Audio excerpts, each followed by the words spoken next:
Bonjour tout le monde, merci d'être venu. Je remercie également le comité PARA pour l'invitation. Je vais juste mettre mon minuteur, comme ça je ne dépasse pas. Voilà. Alors, la médecine légale, je pense que c'est un sujet qui intéresse beaucoup de gens. Donc, on passe un peu partout dans les médias. Comme vous pouvez le voir, si ça marche bien, voilà. Alors, on a les experts, des séries anglophones, vous avez des séries francophones, vous avez également des séries un peu de tout le monde, enfin un peu partout. Également belges. Peut-être quelqu'un connaît Ni juge ni soumise? Oui. Voilà. Pareil dans les livres, je pense que celui-là, vous l'avez vu assez récemment, beaucoup dans TV, il a également publié. Puis un deuxième livre de lui, on a également des bouquins anglophones et germanophones. Voilà, mais qu'est-ce que c'est la médecine légale? Donc je vais commencer par une introduction pour expliquer un peu le métier.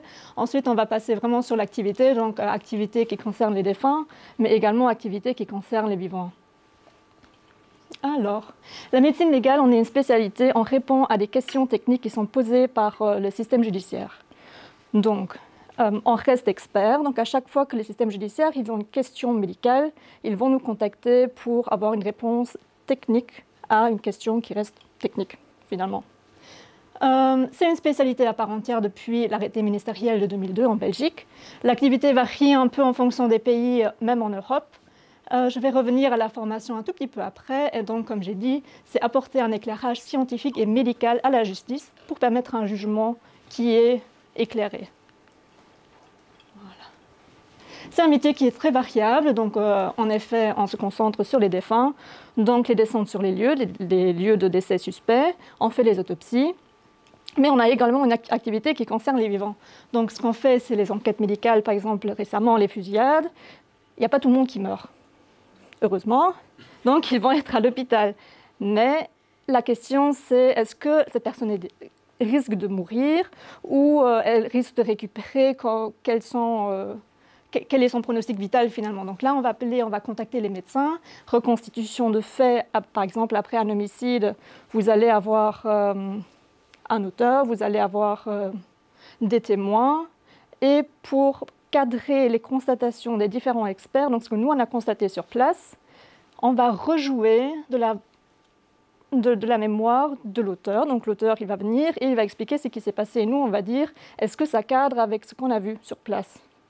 Ensuite, on fait également examen de victimes et de suspects, donc suspects immédiatement après les faits, et examen de victimes à distance. Ça, je vais y revenir un peu après. On fait les aptitudes à la conduite, donc les roulages. On fait également les explorations corporelles, ce qui est les examens de victimes de violences sexuelles. Et on fait des études de dossiers médicaux. Donc, ça, c'est les juges qui saisissent, qui nous envoient, et qui nous envoient avec une question. Quel était le bilan lésionnel quand cette personne a été hospitalisée? Ou alors, est-ce qu'il y a une responsabilité médicale? C'est un travail qui est très multidisciplinaire.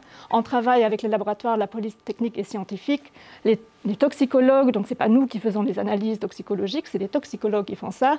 Entomologie, les études des insectes, génétique, experts en balistique, incendie. Donc on travaille avec beaucoup de monde.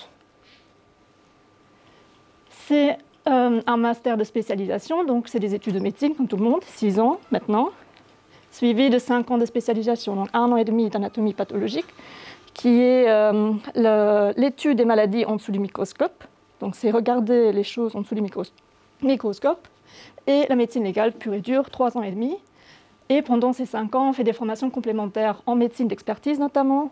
Moi personnellement, j'ai eu des cours de droit pénal, introduction au droit pénal, puisqu'on travaille quand même, on répond à des questions, donc parfois c'est utile de connaître vraiment l'intérêt, pourquoi il demande ces questions. En Belgique, comment ça fonctionne? Par arrondissement judiciaire. Du côté francophone, alors ça c'est les numéros de compétences. Voilà. Chaque médecin a un numéro INAMI, et ça c'est les numéros de compétences. Celle qui termine en 88, c'est les assistants, médecins en voie de spécialisation, et ça c'est les médecins qui sont agréés spécialisés. Il y en a un plus que ça, simplement parce qu'il y en a qui ont encore, pour rappel, c'est une spécialité qui n'est pas si vieille que ça, 2002. Donc avant, c'est des gens qui ont simplement fait médecine d'urgence, formation complémentaire, qui n'ont pas le numéro INAMI de compétence, si vous voulez. À Bruxelles, donc moi je travaille aux cliniques universitaires Saint-Luc, on est 3 médecins. Il y a un médecin qui est indépendant, qui fait uniquement les journées, uniquement pour Bruxelles. Et on a un médecin qui est en voie de spécialisation, qui est assistante. Nous, on couvre Bruxelles, Brabant-Wallon. Donc, c'est parfois des distances Tubize, Jodogne, Bruxelles. Et on est organisé en demi-semaine ou semaine de garde, ce qui veut dire que c'est jour et nuit. C'est plusieurs jours d'affilée. Si je ne dors pas, tant pis. Voilà. Alors, venons un peu à l'activité en ce qui concerne les décès. Qu'est-ce que c'est une descente? Alors, on a par exemple le voisin qui se plaint puisque ça pue depuis une petite semaine dans les communs, on ne sait pas trop d'où ça vient, sauf que depuis 2 jours, il y a aussi des asticots sur le palier. Puis on se rend compte qu'on n'a plus vu le voisin depuis 2 mois, donc on se dit, on va peut-être appeler les services de secours. Quand on appelle le 100, c'est un service qui est uni maintenant pour les services de secours et pour la police. Donc parfois, eux, ils ciblent déjà les appels, qu'ils préviennent les services de police sur place. Donc ici, il va y avoir quelqu'un qui descend sur place, qui va ouvrir la porte, qui va forcer la porte, et on tombe sur un cadavre en putréfaction. Alors, qui dit mort, dit également certificat de décès. Donc c'est un médecin qui doit constater ça, sauf que ce n'est pas nous. À Bruxelles, c'est souvent les services 100. En Brabant-Wallon, c'est souvent le médecin traitant, donc ça prend du temps. Par contre, il n'y a personne qui veut déclarer les décès sur un cadavre putréfié, et c'est compliqué. On ne connaît pas forcément la personne. Donc, le constat d'essai, qu'est-ce que j'ai comme choix? Alors, en facilité. Mort naturelle, mort violente, mort indéterminée. Qu'est-ce qu'on coche? Ça peut être naturel, mais je ne sais pas trop. Alors, toute mort indéterminée, violente, il faut un appel au service de police. Et donc, c'est là que la police va appeler le parquet. Il y a une information qui est ouverte au parquet, et le magistrat de garde il va décider si oui ou non, moi je dois aller. Et donc, moi, je reçois l'appel du parquet, du magistrat de garde. J'arrive sur place. Première chose que je fais, je parle aux services de police qui sont sur place.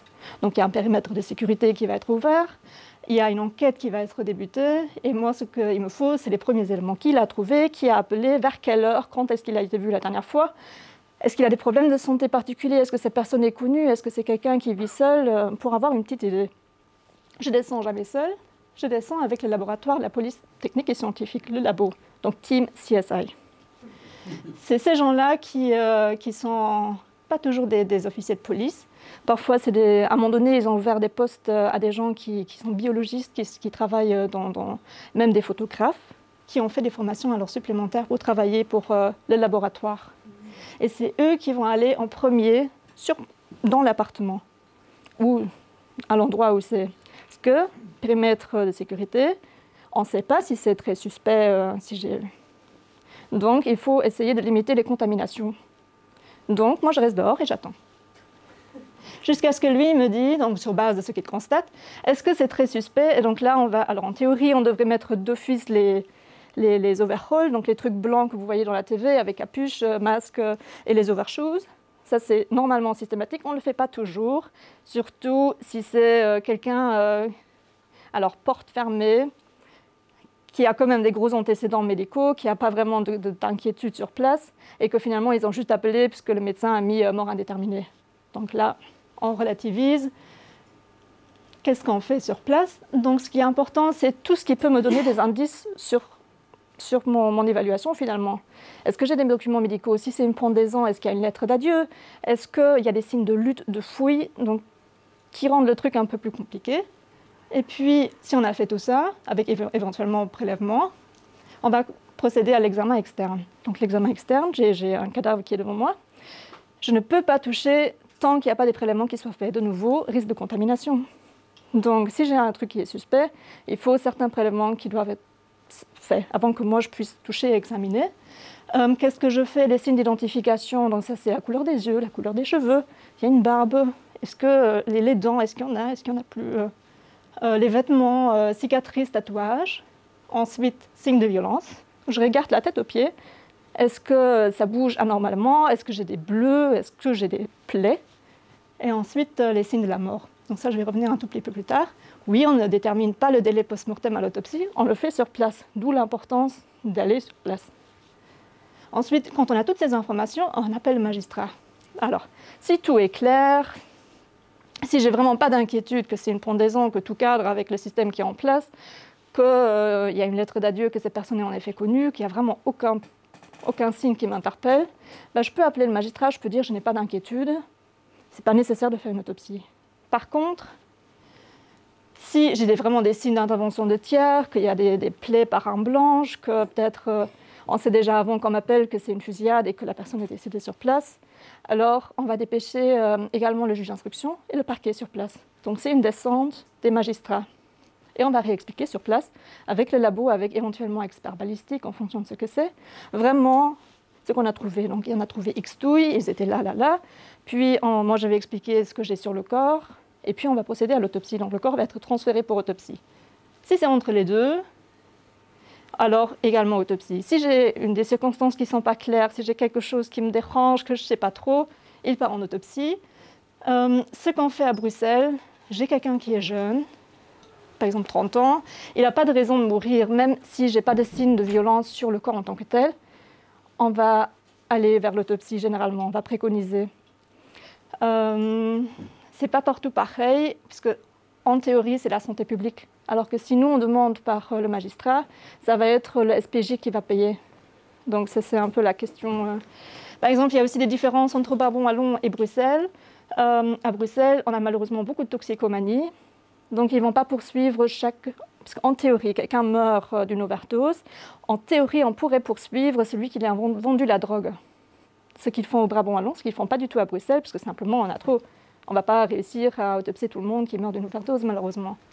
Donc, au Brabant-Wallon, ils partent d'office en autopsie, alors qu'à Bruxelles, si je n'ai pas de lésion, qu'il y a du crack à côté, qu'il a vraiment tous les signes d'une overdose, on ne va pas forcément passer à l'autopsie. Voilà. Alors, les prélèvements, ça c'est un truc assez classique, on appelle ça taping 1-1. Donc, c'est des petites bandes autocollantes qui sont numérotées, qu'on va coller sur toute la surface du corps. Ensuite, le labo va prendre une photo, et en rebelote, on fait ça également après avoir tourné le corps. Et ça sert à ça. Alors, ça c'est des photos d'autopsie, d'une publication de celle-ci. Et en fait, donc ça c'est la tête, ça c'est le cou, ici on voit l'oreille, et ici c'est la partie haute de la poitrine. Et on voit ceci et cela. Bon, vu les ecchymoses, les bleus, on suppose que c'est une violence contre la région cervicale. Et en fait, on pense donc que c'est probablement le contact avec l'auteur. Et donc cet auteur peut laisser des traces ADN. Et des poils et des fibres, et ça c'était le taping, donc ça c'était la photo de ça. Et en fait, on sait que c'est là, on sait que c'est là, ils entourent, et après on sait quel numéro de bande, et c'est celle-là qu'ils vont analyser.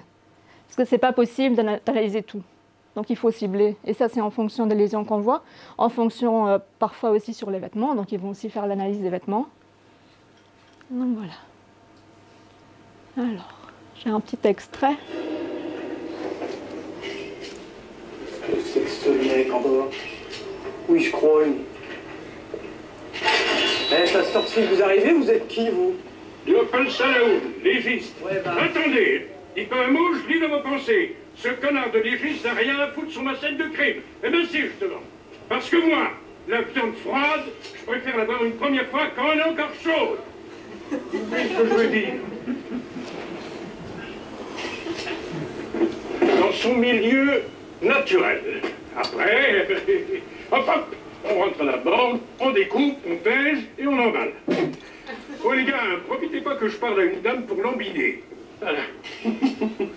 Moi j'aime bien les titillés aussi, les grands cotons-tiges. C'est vrai qu'ils ressemblent, les cotons-tiges géants. Bonjour, je suis le capitaine Marlowe, homicide. J'ai été muté à Perpignan. Charmé. Elle a été tuée cette nuit, entre 5 ou 6 heures du matin. Je vous dirai ça avec précision quand je l'aurai découpé. Très impact. Les balles, c'est du... C'est du 9 mm, ouais. Avec silencieux, j'imagine. Elle vous touche pour le premier coup. Ah, ça veut dire qu'elle connaissait son assassin alors? Parce que moi, par exemple, je me laisse jamais approcher d'aussi près. Car elle a chèrement défendu sa vie, elle s'est battue jusqu'au bout. J'ai tout prélevé de l'ADN de ses ongles. Ah. Là, vous voyez, c'est pris un coup. Une grosse baffe. Ah ouais. Ah bah c'est marrant ça. Oui, vous trouvez? Bah oui, parce que, admettons que vous êtes le tueur, d'accord? Vous n'avez pas une tête de tueur, même si vous ressemblez un petit peu à Landru. Vous voulez buter cette nana parce que vous l'aimez pas, d'accord? On sait pas pourquoi, on s'en fout. Et coup de bol, vous avez un bon vieux flingue chez vous, silencieux, solide, disponible en plusieurs coloris. Bah est-ce que vous allez vous casser la nénette à lui foutre des bains à cette nana avant de la buter? Non? Bah je sais pas, vous feriez quoi vous? Je sais pas. Moi, C'est pas des sentiments. Mon boulot, c'est juste l'ambiance. Voilà. Alors j'aime bien Capitaine Marlowe, mais bon.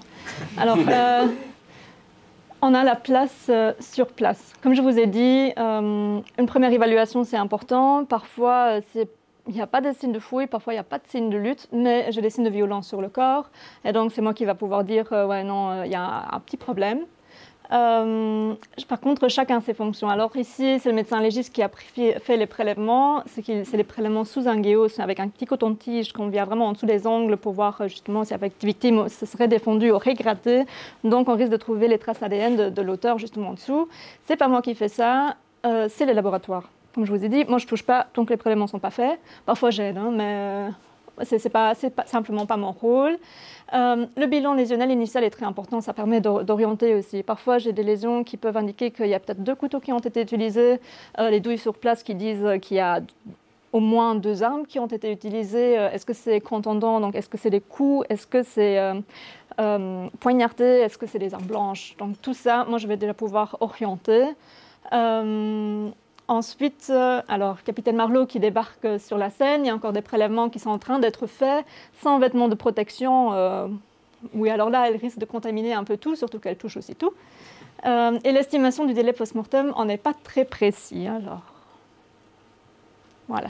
Ce n'est pas une science exacte. Il y a plusieurs indicateurs qui nous aident. Donc là, généralement, on est en dessous des 24 heures et on est au-dessus des 24 heures. Qu'est-ce qui peut m'aider? Les lividités. Qu'est-ce que c'est? C'est la sédimentation du sang. Donc, après le décès, il y a le cœur qui ne bat plus. Donc, du coup, le sang, il va sédimenter aux endroits qui sont les plus déclives en fonction de la gravité. Donc, là, on a le petit schéma, c'est vraiment ça. En dessous des 6 heures, si je bouge le corps, ça bouge avec. Entre 6 et 12 heures, généralement, quand je bouge le corps, ça bouge partiellement. Donc, je vais avoir des lividités qui sont postérieures, qui sont antérieures. Et au-delà de 12 heures, ça ne bouge plus. Donc, par exemple, j'ai quelqu'un qui s'est pendu. Donc, en toute logique, je m'attends à des lividités qui sont vraiment au niveau des jambes, la partie inférieure du corps, simplement par la gravité. Je vais le dépendre 12 heures après le décès, parce que simplement on le trouve. Et bien, les lividités, ça ne va pas bouger. Ça va rester vraiment les parties inférieures. Et là, je vais pouvoir dire, par exemple, si on ne me communique pas qu'on l'a peut-être trouvé pendu, qu'il y a un petit problème. Aussi, je vais pouvoir dire, est-ce que cette personne a été mobilisée par les premiers intervenants, surtout si le décès, s'il y a eu plus que 12 heures entre le délai où on trouve ce corps et le décès. Donc ça, c'est des choses qui peuvent quand même être bien utiles. Puis la rigidité cadavérique, c'est simplement un processus physiologique aux muscles propres et qui va également se résoudre simplement avec la putréfaction. C'est maximal aux alentours de 8 heures, plus ou moins. Puis la température rectale. Alors, température rectale et température ambiante, c'est 2 trucs qui sont importants. À partir de 24 heures, j'estime que la température rectale, c'est la même chose que la température ambiante. Qu'est-ce qui se passe? Je vais avoir un plateau initialement pendant 2-3 heures, et ensuite par différents mécanismes de convection qui va être accéléré par différents éléments de l'environnement. Est-ce que c'est une personne obèse? Isolant. Est-ce qu'il a 5 couches de vêtements? Isolant. Est-ce qu'il est nu? Est-ce qu'il a l'air libre? Donc ça, c'est toutes des choses qui vont jouer. Est-ce qu'il est sous eau? Donc ça part aussi. Et donc ensuite, ça va dégrader environ 1 degré par heure, plus ou moins. 0,8, 1 degré. Et puis jusqu'à ce que c'est équilibré avec la température ambiante. Puis le problème, c'est qu'il n'y a pas tout le monde qui part à 37 degrés. J'ai quelqu'un qui a la fièvre, j'ai quelqu'un qui est hypotherme. Je vais avoir des graphes qui sont un peu différents. Donc ça, c'est important d'intégrer tout ça. Par contre, je vais être bien embêtée quand c'est au-delà de 24 heures. Alors là, c'est la putréfaction. Donc, qu'est-ce qui se passe? Donc ça, c'est un peu un graphe qui montre. Vous décédez, vous allez avoir une prolifération de bactéries, simplement. C'est ça qui fait... donc avec la prolifération bactérienne, vous allez avoir une formation de gaz, vous allez avoir une circulation post-hume, on appelle ça, et ça va gonfler, simplement. Donc ça va être pas très beau non plus, ça va devenir vert, mauve, ça va puer. Vous allez avoir des liquides agneux, donc des liquides putréfactifs qui se forment au début à part de phlictène, donc des bulles, qui vont rompre et qui vont donc inonder l'endroit à laquelle se trouve le corps. Par contre, les insectes trouvent ça très appétissant. Donc tout ce qui est mouche, ça va arriver très rapidement. Maintenant, il commence à faire beau, donc on a de nouveau plus de larves d'insectes qui sont sur place. Par contre, un endroit qui est hermétiquement fermé, il faut aussi que les mouches rentrent. Donc ça, parfois, où on est vert, vous avez, à partir de certains degrés, vous n'avez pas de mouches, simplement pas d'insectes. Les fourmis, ils hivernent, donc par exemple dans un endroit extérieur. Et puis au fur et à mesure de la putréfaction, vous allez avoir simplement d'autres insectes qui arrivent. Et donc là, parfois, ça peut être utile de faire venir un entomologue. Donc ça, c'est de la putréfaction. Il n'y a pas que la putréfaction en tant que telle, il y a également différents processus. Momification, en cas d'un air, peu importe si c'est chaud ou froid, il faut que ce soit sec. C'est vraiment la sécheresse que vous avez. En Italie, ils ont dans une des abbayes où ils ont des moines qui sont momifiés. Mais maintenant, avec de plus en plus de touristes, si on respire, il y a l'humidification. Donc du coup, ces corps commencent à s'altérer. Donc ce n'est pas un processus qui est fixe, ça peut encore modifier au fur et à mesure. Adipocire, c'est en fonction des milieux qui sont liquides. Quelqu'un qui est submergé sous eau, c'est simplement la saponification des acides gras. Ça pue beaucoup, et ce n'est pas toujours très beau à voir, mais voilà, ça existe. La crémation, quelqu'un qui est dans un incendie, ça va malheureusement être un peu cramé. Puis, putréfaction, ce que je vous ai expliqué avec tout ce qui va avec... Donc, les chiens, chats, faut s'en méfier aussi. Hein. S'ils ne trouvent plus rien à la maison, le corps, ça paraît très appétissant parfois. L'autopsie maintenant. Donc, il y a deux types d'autopsies. On a les autopsies hospitalières, on a les autopsies médico-légales. À quoi ça sert? En premier lieu, déterminer la cause de décès. Par contre, vous avez également dans le milieu hospitalier, est-ce que la personne a répondu à son traitement? Par exemple, c'est quelqu'un qui a un cancer ou ils ont essayé de nouveaux traitements et ils veulent voir la réponse. Est-ce que ce que nous, on a comme suspicion, est-ce que c'est vrai? La recherche, simplement, donc également l'évolution d'une maladie, surtout sur le plan neurodégénératif, donc ça c'est un peu plus spécifique. Médecine d'assurance, ça passe parfois chez nous. Par exemple, les accidents de la voie publique qui remboursent, est-ce qu'il a fait un infarct avant d'être accidenté? Est-ce qu'il est mort suite à l'accident?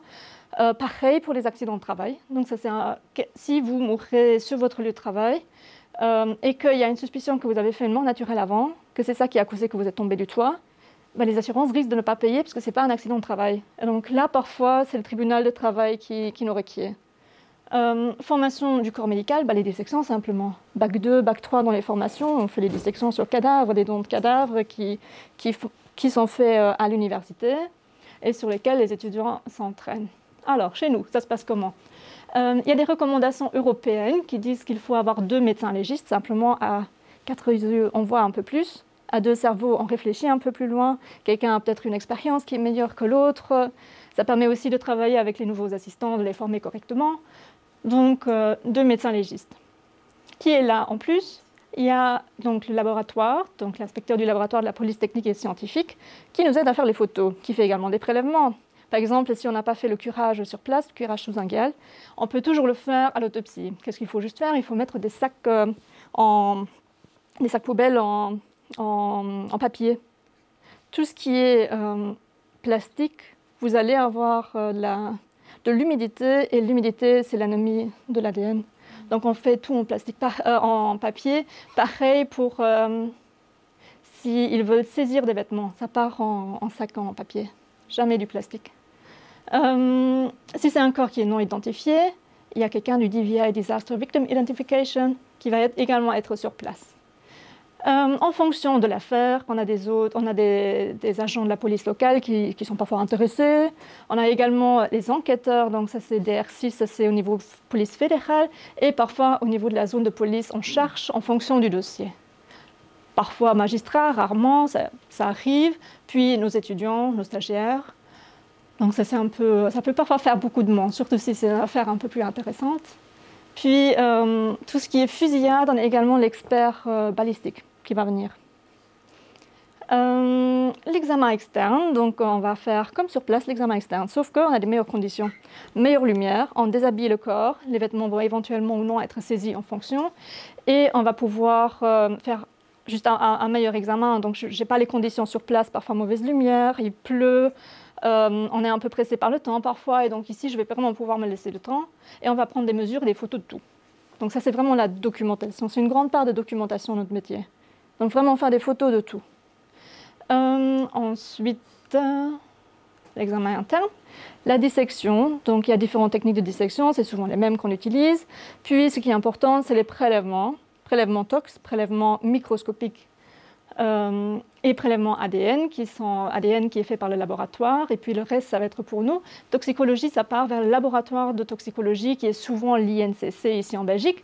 Il y a également d'autres instituts qui font, donc ça c'est le magistrat qui choisit. Nous on fait les prélèvements, on dit que ça a été fait, on dit où ça se trouve, et c'est le magistrat qui peut décider vers quel institut ça part. Ensuite, comme j'ai dit, les méthodes de dissection, c'est un peu en fonction. On pèse les organes pleins, donc plein ça veut dire foie, tube digestif, il n'y a pas de poids de référence, ça n'a aucun sens. Donc c'est vraiment peser pour voir si c'est un poids normal. On fait des tranches de section dedans pour voir si l'aspect, la consistance, par exemple les pneumonies, vous allez avoir un poumon qui est beaucoup plus, une consistance beaucoup plus ferme, vous allez parfois avoir du pus qui sort. Donc ça c'est des choses qu'on peut voir à l'œil nu et qui peuvent permettre de s'orienter. Ensuite, le bilan lésionnel intérieur. Donc, je m'explique, l'examen externe, par exemple une fusillade, je vais avoir plusieurs orifices, simplement.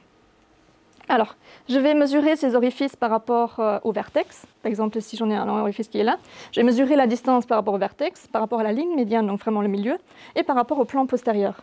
Et ça, si j'ai un deuxième orifice, je vais pouvoir définir la trajectoire. Si c'est cohérent, enfin si c'est le même trajet interne. Si j'ai plusieurs trous, ça va être un peu plus compliqué, donc je vais y revenir un tout petit peu après.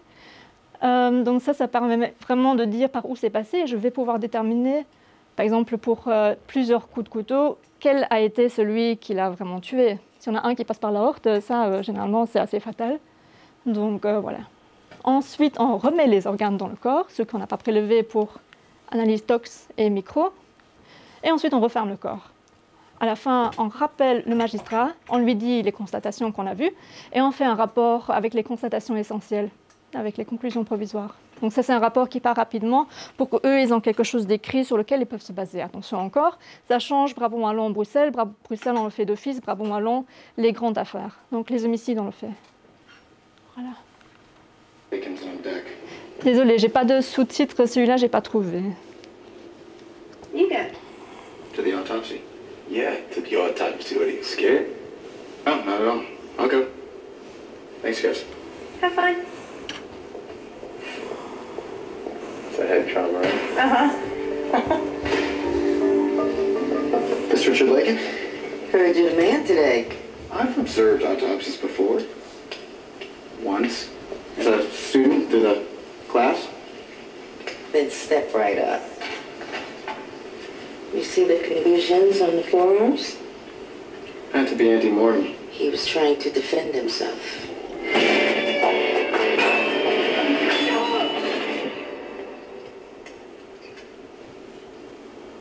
What is it?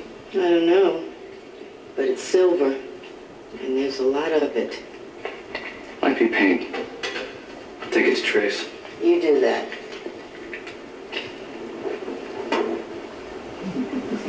Alex? Hmm? He doesn't have a head. Where did the head go? I'm processing it. You're boiling it? Can't determine the type of murder weapon from the injuries to his arms and torso. But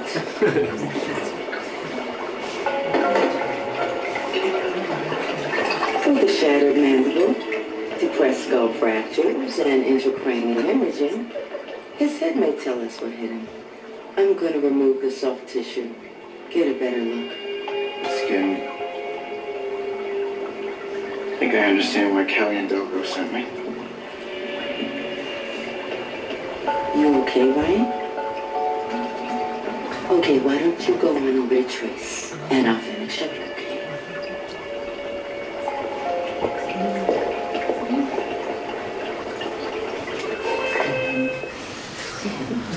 Alors, non, fais pas ça comme ça. Alors ici, le but, c'était, selon eux, de voir les hémorragies intracrâniennes et les lésions qui auraient été causées par un objet contu, donc un coup par un objet quelconque.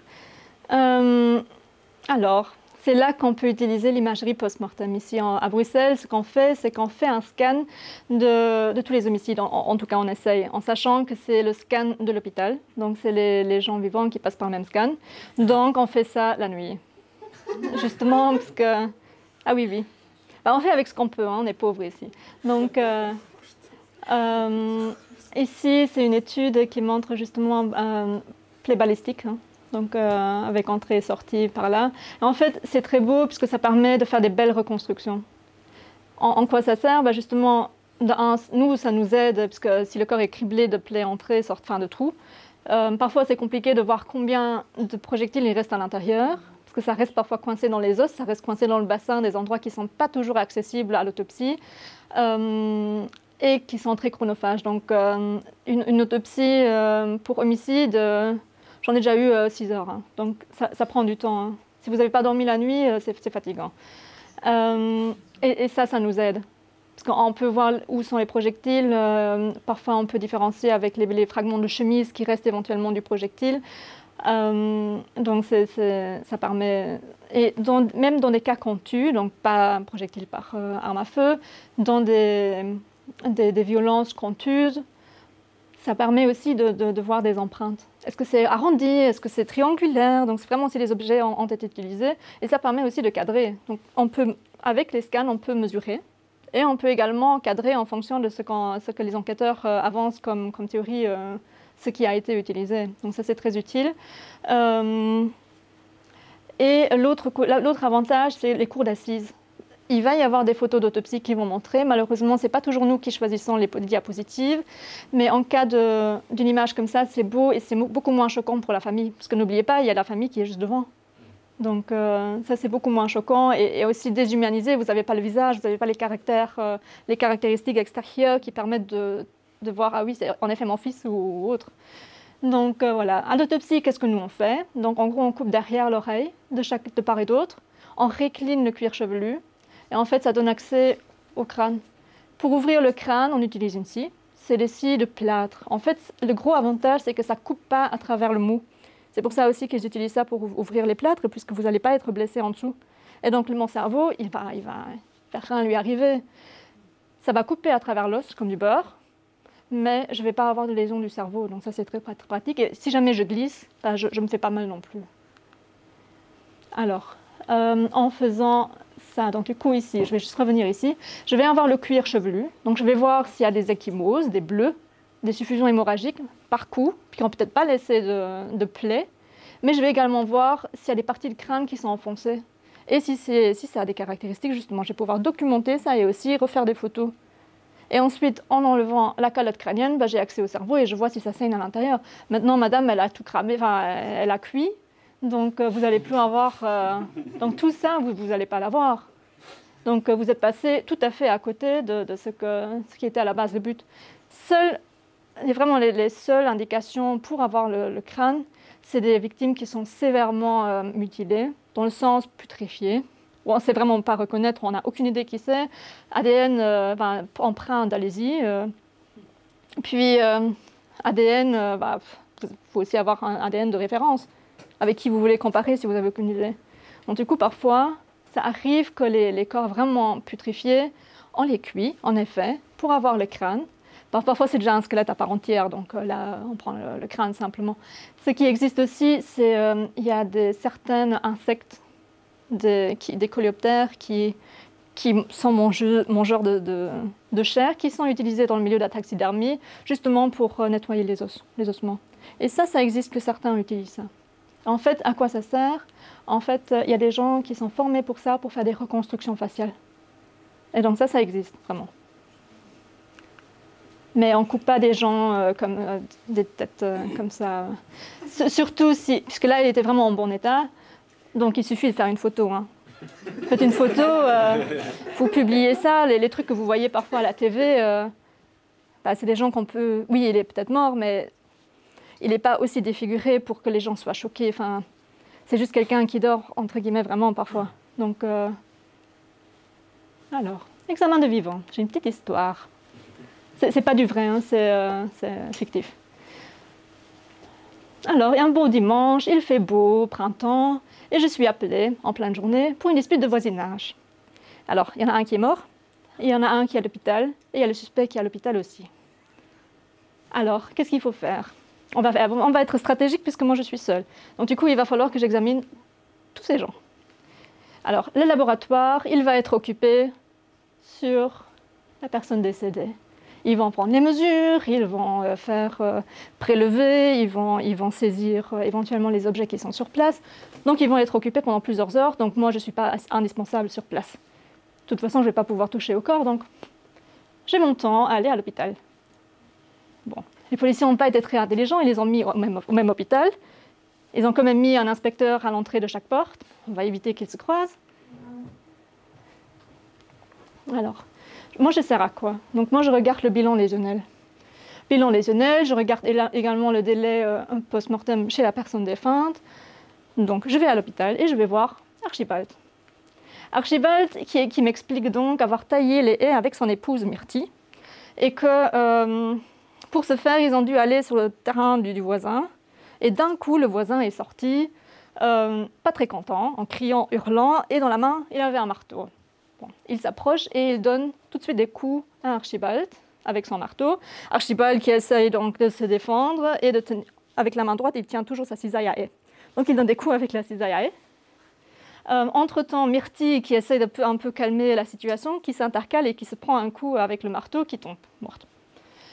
À l'examen d'Archibald, je vois donc plein de bleus ecchymoses et des bleus aux avant-bras, surtout gauche, également un peu à droite. Et ça cadre bien avec ça. Hein. Vous voulez vous défendre, essayer de protéger, vous mettez le bras devant, et c'est souvent l'avant-bras. Hein. Donc ça, c'est très classique pour des lésions de défense. En plus, il se prend une fracture. Ça, c'est l'urgentiste qui me le confirme. Et actuellement, ils sont en attente de l'orthopédiste, justement pour voir un peu la suite, ce qu'il faut opérer, qu'est-ce qu'il faut faire. Laboratoire toujours occupé sur place. Lui, par la suite, donc les policiers peuvent aider. Hein. Les policiers, ils ont déjà saisi les vêtements qu'ils mettent justement dans des sacs en papier, pas en plastique. Et éventuellement, prélèvement ADN chez également Archibald, puisqu'il y a eu une dispute entre les deux rapprochés. Donc, prélèvement sous un guéo, éventuellement au niveau des visages en fonction. Donc, vraiment en cible les endroits où il y a des coups. Parce que parfois, si c'est un bleu qui est non formé, on appelle ça. Vous avez des bleus qui font vraiment parfois avec une zone d'épargne au milieu, avec on appelle ça un rail de tram. Donc ça, c'est un objet, enfin un peu comme un truc comme ça. Ou parfois les trucs de police, on appelle ça les matraques. Donc ça, c'est assez caractéristique. Enfin, pour un objet simplement long, je ne vais pas dire si c'est une matraque ou si c'est un bâton ou quoi ou qu'est-ce. Mais je vais pouvoir dire que c'est un objet lent. Donc parfois aussi, il y a des plaies arrondies. Donc ça peut faire tête de marteau. Donc ça, c'est des choses qui permettent d'orienter. Si c'est non orienté, enfin non formé, si c'est vraiment juste un bleu, moi, je ne vais pas pouvoir dire. Je vais juste pouvoir dire c'est en effet pas un coup. Voilà. Donc voilà. Donc ça, c'est des petites choses qui peuvent aider. Ensuite, j'ai fini avec Archibald, je vais voir Théodule. Théodule qui m'explique un peu similaire. Donc lui, il explique avoir fait ses travaux chez lui, raison pour laquelle il avait son marteau. Ensuite, il voit d'un coup ses voisins sur son terrain, ce qu'il n'apprécie pas. Donc il va se rapprocher pour demander ce qu'ils foutent là.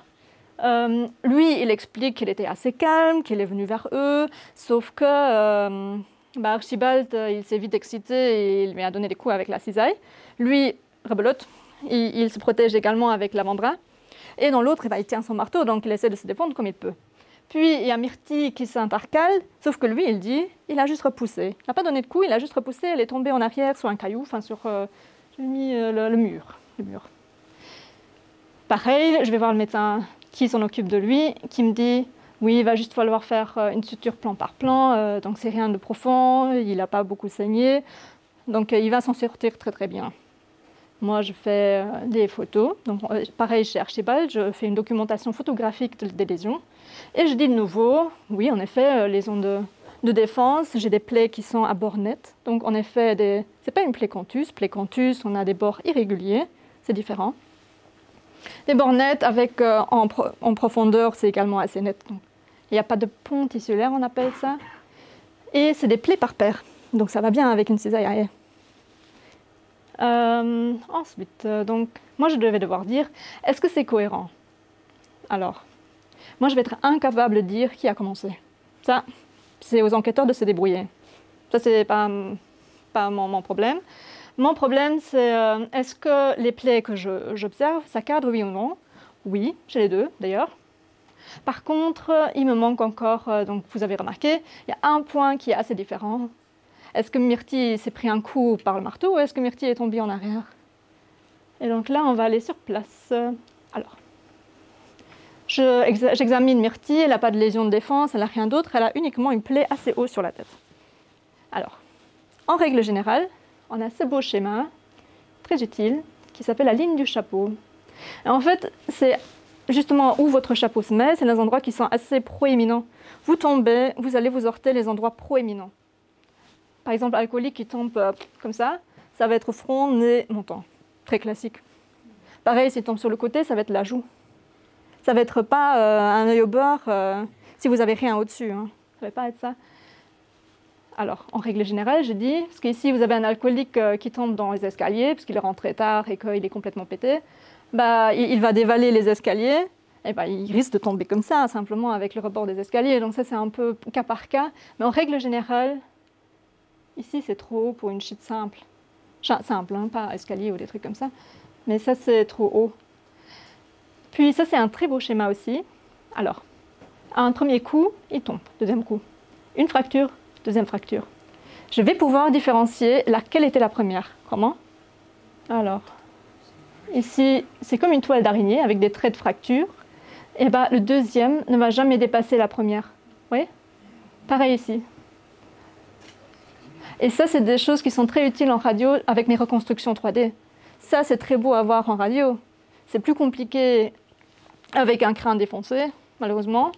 Mais en radio, c'est avant autopsie, donc personne n'a touché à ce corps, donc c'est plus beau. Alors, et tout ça, je voulais juste poser les questions à la fin, ça va? Merci. Donc, ce qui est important, c'est la qualification des faits pour le magistrat. Attention, c'est de nouveau magistrat, c'est pas moi. C'est pas moi qui va dire si c'est coup et blessure ayant entraîné le décès, meurtre ou homicide, assassinat, c'est pas moi qui va dire si c'est un simple coup et blessure ou si c'est une tentative de meurtre, ça c'est pas moi. Moi je vais juste pouvoir dire, attention, il s'est pris quand même plusieurs coups au niveau de la tête, c'est une région vitale, tout le monde sait que ça peut être dangereux, donc. Puis j'ai quelqu'un qui a 10 plaies par arme blanche dans le dos, ah bah il n'a pas couru lui-même dans le couteau 10 fois. Hein. En plus, si j'ai une plaie avec une ecchymose autour, ça peut être la garde de l'arme. Vous avez le couteau et vous avez la garde. Ah bah, si c'est enfoncé avec beaucoup de force, vous pouvez avoir une ecchymose qui forme simplement, qui est autour de la plaie. Et ça c'est une certaine force qui a été utilisée. Hein. Donc ça, c'est pas la personne qui accidentellement se prend un truc et qui dit « aïe ». Enfin, non. Donc voilà. Alors, qu'est-ce qu'on fait avec Archibald et Théodule? Donc, Myrtille, elle part à l'autopsie. Et puis, les deux là. Alors, il y a des articles... Ici, on est au pénal. Donc, ça, c'est important. Pénal et le civil, c'est deux choses différentes. Pénal, c'est vraiment le but de punir l'auteur. Alors que le civil, c'est plus pour indemniser la victime. C'est plus... pénal, c'est niveau sociétal, si vous voulez, alors qu'au niveau civil, c'est vraiment la victime. Donc, ici, on est toujours au pénal. Alors, il y a deux articles de loi qui sont importants pour tout ce qui est vivant. C'est le 399. Alors, si les coups ou blessures ont causé une maladie ou une incapacité de travail personnelle, alors vous avez cette notion de punition. En fait, ça veut dire, attention, il n'y a pas total. Hein. Donc, moi, je ne suis pas obligée de reconnaître total. Total, c'est uniquement pour moi quand ils ont été à l'hôpital qu'ils ont été incapables de rien faire. Donc, vraiment, hospitalisé pendant, je ne sais pas, 10 jours ou un truc ainsi. Alors ça, il n'y en a aucun des deux, hein, a priori. Donc même avec sa fracture du bras, si ça peut être plâtré, il va pouvoir rentrer. Hein. Théodule, ça va être suturé, hop, il va pouvoir quitter. Donc ça, aucun des deux. Par contre, Archibald, probablement environ 6 semaines plâtre, donc on va être parti pour 6 semaines, s'il récupère. Puis Théodule, bah, probablement les fils qui vont être enlevés 10 jours après, donc 10 jours, plus ou moins. Également, ce n'est pas de complications. Donc ici, a priori, il n'y avait pas de lésion tendon, donc normalement 10 jours. Ensuite, on a l'article 400. Ça, c'est important, parce que, vous voyez, on parle de 2 ans à 5 ans. Hein. C'est pas rien. Alors, ça, c'est s'il est résulté des coups ou des blessures, soit une maladie paraissant incurable, incapacité de travail personnel de plus de 4 mois, on y est vite, on y est assez rapidement, soit la perte de l'usage absolu d'un organe ou une mutilation grave. Donc, alors, peut-être sur le plan physique, mais attention, il y a toujours le plan psychologique. Alors, Théodule qui me dit, au début, moi je vais devoir dire, il faut que je les revoie dans 6 mois. Parce que je les ai vus immédiatement après les faits, mais moi je ne peux pas dire s'il y a un qui fait un syndrome de stress post-traumatique, ou peut-être une complication. Hein. Archibald, peut-être qu'il a été opéré, peut-être que c'était une fracture quand même un peu plus importante, qu'ils ont dû mettre plaque-vis, que peut-être qu'il est infecté, peut-être que ça n'a pas guéri comme il fallait, et qu'il se prend encore de la kiné 6 mois après. Je n'en sais rien. Donc il va falloir que je les revoie tous les deux, 6 mois après, plus ou moins.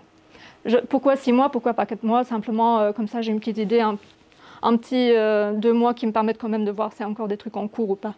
Parce que si je vais trop rapidement 4 mois, je risque qu'ils n'ont pas les documents et que ici je leur laisse au moins le temps, parce que moi il me faut les documents médicaux, donc ça c'est important. Donc je les revois 6 mois. Ah bah, Théodule qui commence à me dire, enfin tout a guéri, tout a bien guéri, sauf qu'il ne dort pas, il fait des cauchemars, il fait des flashbacks, il commence à pleurer devant moi, il dit qu'avant il n'avait jamais eu de suivi psy et que maintenant il voit quand même un psychologue, qu'il a peur de mourir, qu'il est hyper vigilant, qu'il a dû déménager. Attention, hein, lui, a priori, on est le suspect pour le meurtre de Myrtille, mais c'est aussi une victime. C'est une victime puisqu'il s'est pris les coups d'Archibald. Et comme de nouveau, ça va être le problème justice, hein, ça va être pas mon problème. Moi, je vais juste dire, ah bah oui, en effet oui. Parce qu'il voit un psy, il a encore des soins qui sont en cours, qui sont liés aux faits. Et donc moi, je vais devoir les reconnaître. Alors, cette histoire de mutilation grave, je ne suis pas toujours obligée de les voir 6 mois après. J'en ai eu un, pour juge, généralement, on les voit plus rapidement, donc ça peut être 1 mois après les faits. Il s'est pris, donc ils l'ont battu avec un bâton en bois, sauf qu'il y avait un bout un peu plus aiguisé qui est parti dans l'œil. Donc il a perdu son œil.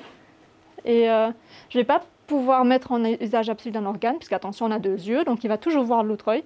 Mais je vais pouvoir le faire passer en mutilation grave, et il ne va plus jamais voir avec cet œil. Donc ça, je sais qu'on est bien au-delà des 4 mois. Donc ça, c'est des cas particuliers où je ne suis pas obligée de les revoir 6 mois après. Mais sinon, voilà.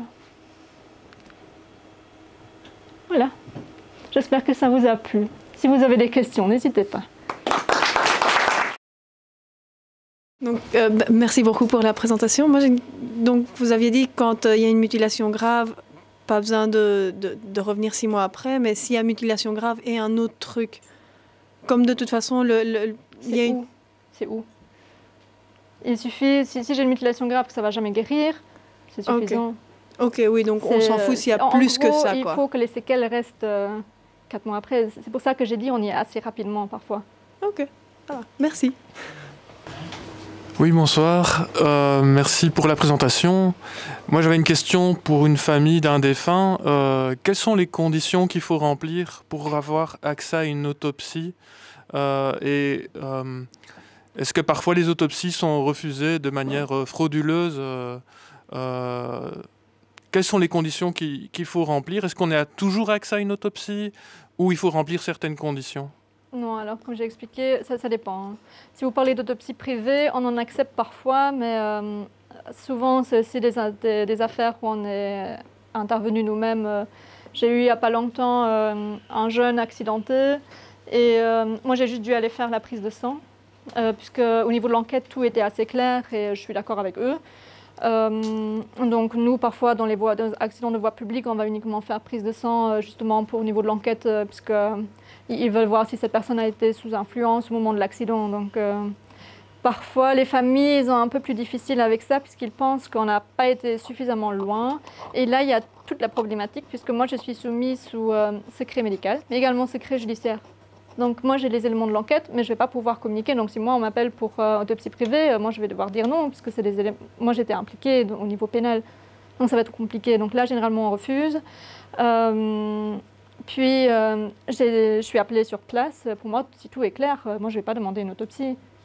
Si j'ai quelqu'un, même s'il est jeune, s'il a des problèmes cardiaques, qu'il est connu, qu'il est suivi, je pense que la probabilité qu'il est mort de ça est quand même beaucoup plus grande, surtout si j'ai rien à l'examen externe.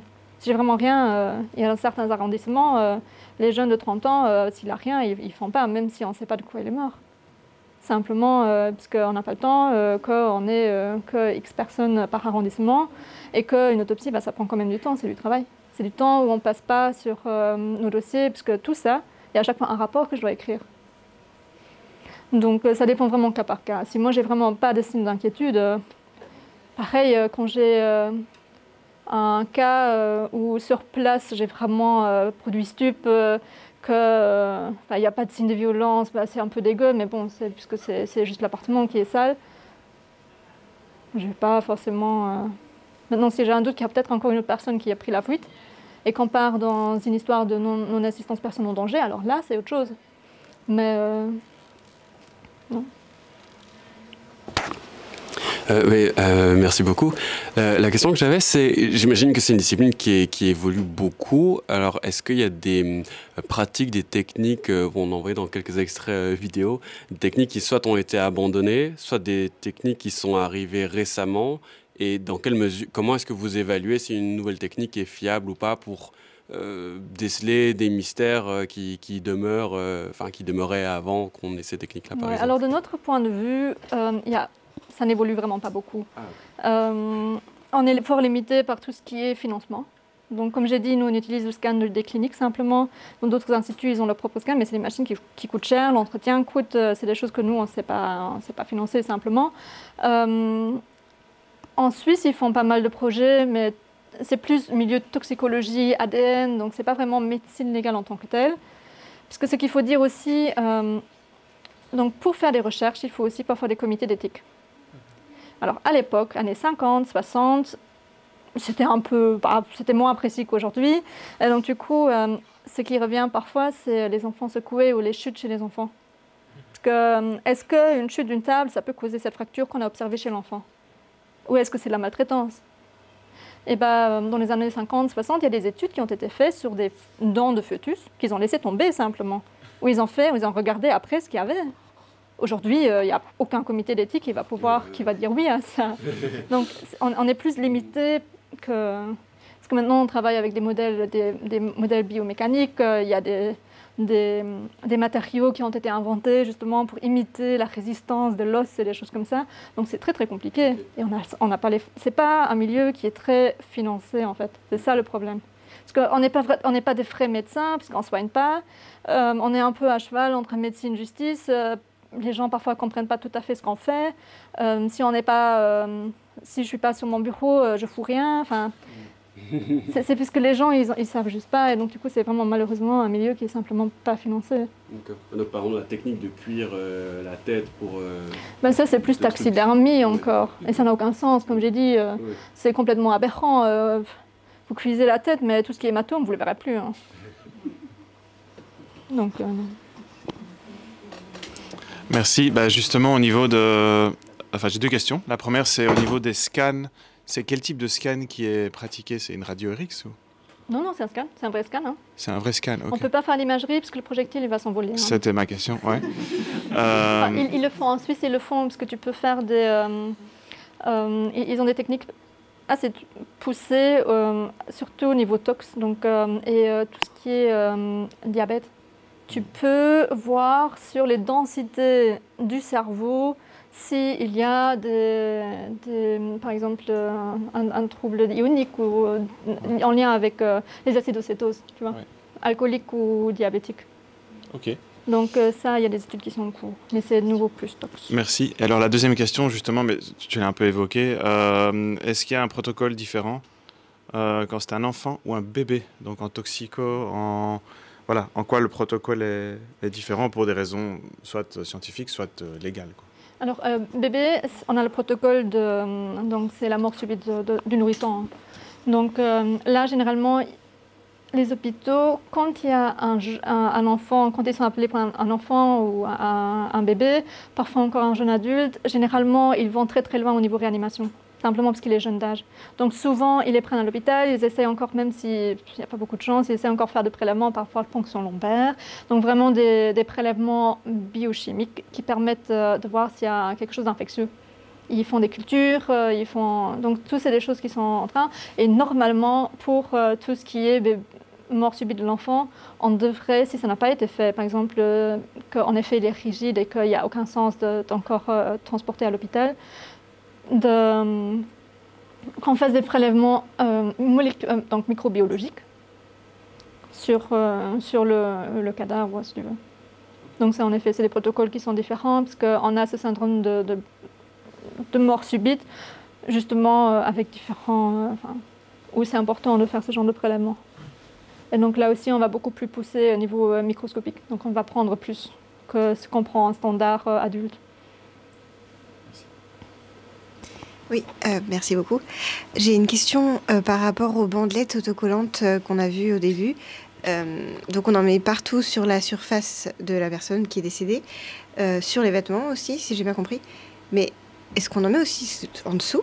Oui, alors on commence par l'antérieur. Donc par exemple, s'il est couché sur le ventre, là, on va commencer par le dos. Ensuite, moi je commence à voir le dos. Simplement. Donc je retrousse un peu les vêtements, je regarde s'il y a quelque chose en dessous. Je vais déjà prendre, puisqu'il est couché, je vais prendre la température rectale. Et ensuite, on va le tourner. Ensuite, de nouveau, je ne touche plus et ils font le taping sur la face antérieure. Ok, parce que par rapport au schéma, justement, ça m'a choquée. Je me suis dit, mais... Non, on fait d'abord ce qui est exposé. Ouais. Ce qu'on fait aussi en plus, parfois, c'est les écouvillons. Par exemple, si j'ai vraiment de la violence au niveau du cou, on fait des écouvillons ADN. C'est un peu comme des cotons-tiges pour les oreilles. Oui. Enfin, en gros, donc ça on le fait aussi sur les surfaces où on a vraiment des signes où on se dit... Ouais. Et par rapport... Excuse-moi. Je voyais dans l'extrait, le monsieur, il avait une barbe assez importante. Et enfin, ça normalement, c'est pas autorisé. Ils doivent avoir un cache-barbe ou... Non, on fait des masques. Ah, les masques chirurgicaux suffisent. Ce qu'ils ont, donc nous... Donc j'en ai pris un. Voilà. Très sexy tout ça. Ah oui, ça c'est la Tyvek, ouais, ça je connais. Donc ça c'est les Tyvek avec le truc pour les cheveux. Il y a aussi des gens du labo qui utilisent encore les filets comme on a chez les bouchers. Donc il y a ça et puis avec les gants et avec les overshoes. Donc il y en a deux, il y a les classiques bleus, enfin les trucs qu'on achète un peu partout. Mais on a aussi celui labo où ils ont un profil en dessous. Parce que si jamais on marche du sang, ils savent voir, c'était un de nous. C'est pas une trace qu'il a sur place. Oui, ok. Oui, c'est logique. Donc voilà. Merci beaucoup pour votre exposé. J'ai aussi deux petites questions. La première, c'est que donc, dans votre présentation, vous avez parlé de toute votre intervention qui se passe essentiellement au moment des faits ou peu après, voire dans les 6 mois qui suivent. Est-ce que ça vous arrive aussi de faire des reconstitutions donc dans le cadre de la procédure pénale? Et en deuxième lieu, vous avez dit aussi que vous ne vous prononciez pas sur la culpabilité de l'auteur ou de son innocence. Malgré tout, vous savez certainement que en fait, votre rapport va avoir une importance considérable dans le cadre du procès, que c'est sans doute ça qui va déterminer si le juge va décider oui ou non qu'une personne est coupable. Dans ces cadres-là, il peut y avoir des controverses entre médecins. Et je me demandais comment ça se passait, éventuellement des contre-expertises, si vous aviez un dialogue avec d'autres médecins quand il y a des points qui sont controversés. Comment ça se passe dans ces situations qui sont un peu, je suppose, plus nuancées, plus particulières qu'un coup de couteau létal à une partie dans un organe létal, quoi. Alors, commençons par la reconstitution. Donc, oui, en effet, on va sur les reconstitutions avec avocat, si on est convoqué. Donc, que sur réquisitoire du parquet ou juge en fonction. Reconstitution, c'est le juge. Donc, oui, on va sur place. Donc, en fait, nous, idéalement, on a fait la descente, on a fait l'autopsie. Peut-être qu'on a fait l'examen d'un suspect, qu'on a fait l'examen d'une victime survivante. Donc, on est impliqué dans le cas. Et les reconstitutions, ça se passe donc, en fonction, souvent, le suspect, mais également peut-être témoin. Donc il y a plusieurs versions qui sont jouées avec des acteurs des services de police. Donc il y en a un souvent qui joue la victime et éventuellement d'autres personnes qui auraient été sur place. Et c'est vraiment la personne qui dit « Ah, cette personne était là et puis il y avait ça qui s'est passé » et tout est filmé. Souvent, tout est filmé par le laboratoire, donc il y a beaucoup de monde dans ces genres de choses. Et on refait ça à l'endroit où ça s'est passé. Donc, généralement, l'appartement ou quoi, c'est mis sous scellé. Donc, on va sur place, on rejoue ça. Et puis, donc moi, je fais un rapport sur ça et je dis si c'est cohérent, enfin, ce qu'il raconte, c'est cohérent avec les lésions que nous, on a constatées ou pas. Ou s'il y a peut-être des choses, c'est pas tout à fait sûr. Et j'ai aussi le droit de poser des questions. Donc, il y a tout le monde qui va poser des questions à la fin. Moi également. Et puis pour tout ce qui est... je ne sais pas si elle a répondu à votre question. Très bien, merci. Puis les contre-expertises, alors c'est bien parce qu'on n'est pas aux États-Unis. Le problème des États-Unis, c'est que il y a des experts qui sont financés par la partie adverse et il y en a qui sont vraiment malhonnêtes et qui sont prêts à dire n'importe quoi, à tordre les éléments scientifiques dans tous les sens pour que ça aille en faveur de la partie. Heureusement, ici on n'est pas... Enfin, pas tous, hein. Quelques-uns peut-être, mais on a beaucoup moins. Donc oui, des contre-expertises, ça existe. Les contre-expertises qui sont passées en couille, entre guillemets, c'est ceux où il y a eu des couacs dans l'enquête, généralement. Donc il y a vraiment des moyens pour un peu prendre cet élément-là ou cet élément-là en disant « Ah, mais ça n'a pas été documenté. Donc ça, c'est vraiment des choses qui risquent. Et le problème, c'est que le plus de contre-expertise vous allez, parce que meurtre-homicide, ça part en cour d'assises, ça. Donc vous allez avoir un jury populaire, des gens qui n'ont pas forcément de background médical, scientifique, monsieur, madame, tout venant. Et ces gens-là, vous allez mettre 3 experts toute une après-midi bourrés d'expertise, ils vont la tête qui explose. Donc ils vont se rappeler de celui qui était le meilleur orateur, finalement. Et donc ça, c'est des choses qui peuvent en effet être problématiques. Merci. Moi, ma question, elle est plutôt par rapport aux vivantes. J'avais toujours entendu parler qu'en cas d'agression sexuelle, de viol, il était conseillé à la victime de mettre ses vêtements dans un sac plastique et d'aller directement à la police avec les vêtements dans un sac plastique. Est-ce que vaut pas mieux le mettre dans un sac en papier? Oui. D'accord, super. Merci. Justement, j'allais poser une question un peu en rapport avec ça. Quand j'étais encore en thèse en labo de microbiologie et qu'on faisait même de la biologie moléculaire, on travaille toujours avec des pipettes et des types en plastique. J'ai jamais entendu que le plastique... rapidement. Mais en fait, quand vous allez stocker les vêtements, quand vous allez stocker, par exemple, ce qui est assez classique, c'est les écouvillons, qui sont dans un truc en plastique. Hein.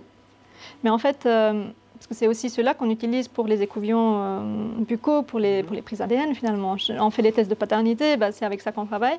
Et il faut faire des incisions dedans. Parce qu'en fait, pour permettre l'évaporation, l'humidité, en fait, vous gardez l'humidité, ça va détruire l'ADN au bout d'un...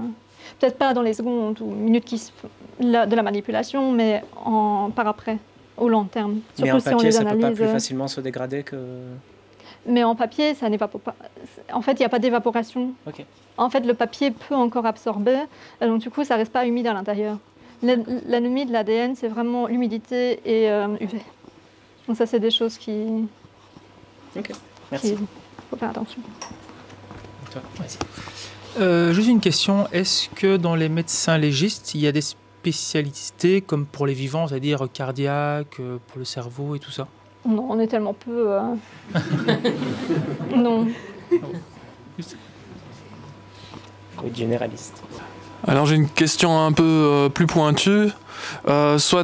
Après les nombreuses lésions cardiaques qui ont été constatées après des vaccinations Covid-19, même chez des jeunes gens qui étaient auparavant en bonne santé, est-ce qu'on a maintenant des moyens de déterminer si des myocardites ou des péricardites sont dus au vaccin par rapport aux lésions cardiaques, ou est-ce que c'est plutôt au niveau toxicologique qu'on peut voir si c'est dû au vaccin ou si c'est une myocardite qui serait plutôt due à des maladies ou, on va dire, au mode de vie de la personne? Mais déjà, en faisant l'analyse microscopique, on va pouvoir voir le type de cellules qu'il y a dans le cœur. Et donc, en effet, par exemple, tout ce qui est induit aux médicaments, on appelle ça des éosinophiles, c'est des petites cellules, des globules blancs qui simplement ont un aspect un peu plus rougeâtre en dessous de certaines colorations standards. Et ça, c'est plus médicamenteux. Maintenant, moi, je serais incapable d'aller plus loin. Je ne suis pas spécialisée en anapathie. Je ne suis pas simplement pas anapathie. Donc moi, généralement, ce qui m'intéresse plus, c'est les lésions par arme blanche et des trucs comme ça. Puis, toxicologie, non. Hein. Toxicologie, c'est est-ce que la personne a été sous influence au moment qu'elle a conduit le véhicule? Est-ce que la personne était sous influence au moment des faits? Que c'est ça qui a moins de lésions? Est-ce que c'est ça qui a causé le décès des toxicologues? Ils s'en foutent si c'est vaccin ou pas. Hein. Ce n'est pas les toxicologues qui font ça. C'est une question plus sur les médecins que sur la pratique elle-même.